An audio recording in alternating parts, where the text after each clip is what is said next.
tenho manifestação que irei carregar aos autos, senhor presidente, e principio nela, que é breve, dizendo que acolho o bem lançado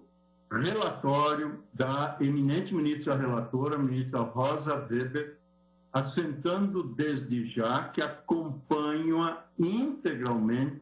quanto ao deferimento de medida liminar que suspende a eficácia da medida provisória 954 de 2000. E, nesse sentido, o faço pelas exatas razões suscitadas pela ministra Rosa Weber, e tal como Sua Excelência considero presente no caso os requisitos da razoabilidade jurídica da tese apresentada pela parte requerente, bem como da relevância do pedido em face dos riscos de demora da decisão demandada. Nesta declaração de voto, senhor presidente e eminentes pares, peço licença para deixar assentadas, há muitas, mas me permito assentar duas questões que me parecem fundamentais para uma compreensão republicana da relação entre os poderes. A primeira diz respeito à importância dos saberes oriundos da demografia e da estatística para a própria qualidade da vida democrática.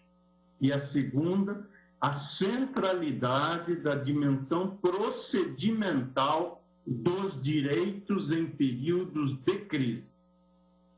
Quanto à primeira, não restam dúvidas de que os estudos demográficos e os métodos estatísticos são parte essencial de uma ideia democrática de governo e de administração pública. As políticas públicas, quando amparadas por evidências, e evidências sejam de natureza qualitativa, sejam de natureza quantitativa, essas políticas públicas amparadas por evidências garantem não somente a efetiva realização das funções do Estado de Direito Democrático, ou mesmo o apuro técnico dos serviços públicos, mas garantem também, o que é essencial numa democracia, o justo controle político dos poderes republicanos.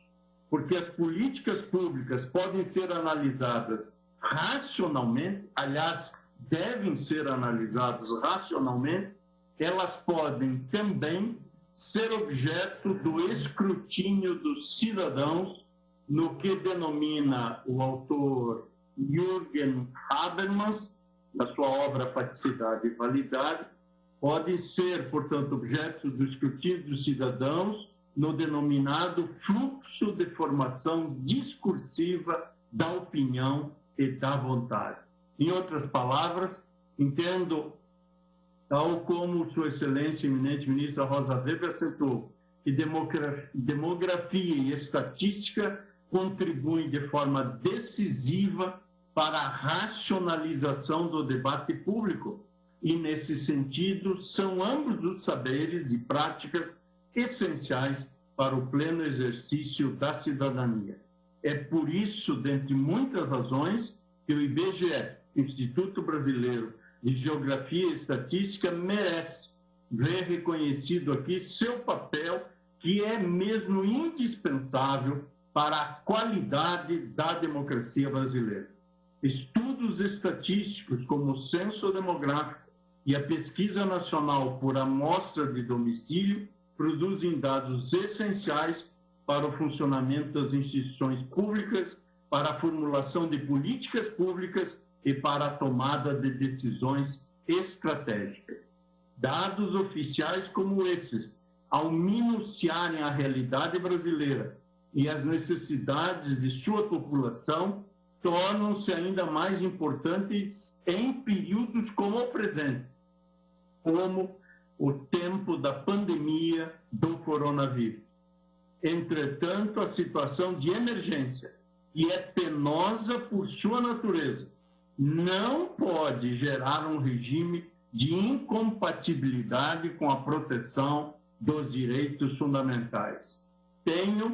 E assim tenho sustentado, presidente, em todas as ações que temos apreciado em relação à crise do vírus corona. Tenho enfatizado que a aderência a protocolos, isto é, a dimensão procedimental de direitos, promove a racionalidade das decisões e permite a melhor colaboração entre todos os agentes envolvidos.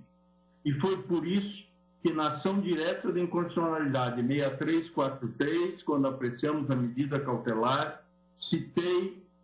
o autor norte-americano Stephen Holmes e me permito reproduzir: as regras constitucionais não servem apenas para proteger a liberdade individual, mas também o exercício da racionalidade coletiva, isto é, da capacidade de coordenar as ações de forma eficiente. E, senhor presidente, me permito sublinhar esta frase de Holmes: a capacidade de coordenar as ações de forma eficiente. Parece-me que, no caso concreto, nem a excepcionalidade desta abissal crise vivida, nem a valorosa tarefa de produzir estudos estatísticos justifica, no plano em que está posto nesta medida provisória, a violação dos direitos fundamentais dos usuários dos serviços de telefonia, na garantia à intimidade, ao sigilo e à autonomia informativa. A medida provisória 954, cujo referendo de cautelar estamos a examinar, intervém fortemente na esfera nuclear da configuração da vida privada. Uma intervenção dessa natureza seria sim possível, mas somente seria possível com o reforço das garantias de natureza procedimental. Apenas um incremento do conjunto de filtros e salvaguardas relativos aos dados dos usuários desses serviços poderia, a priori, justificar tal ingerência. Portanto, e assim concluo, que dos fatos narrados na petição inicial e das informações prestadas aos autos, tal como Sua Excelência, eminente ministra Rosa Weber, não depreendo que os protocolos mínimos de segurança no tratamento e no armazenamento de dados sigilosos tenham sido ampliados ou simplesmente aperfeiçoados ou mesmo mantidos na proporção necessária para fazer frente à interferência que a referida medida provisória causa aos direitos fundamentais dos usuários. Por isso, e ante o exposto, senhor presidente, acompanha a eminente ministra relatora para deferir a cautelar e referendo e, portanto, pela suspensão de eficácia desta medida provisória, e é como voto, senhor presidente.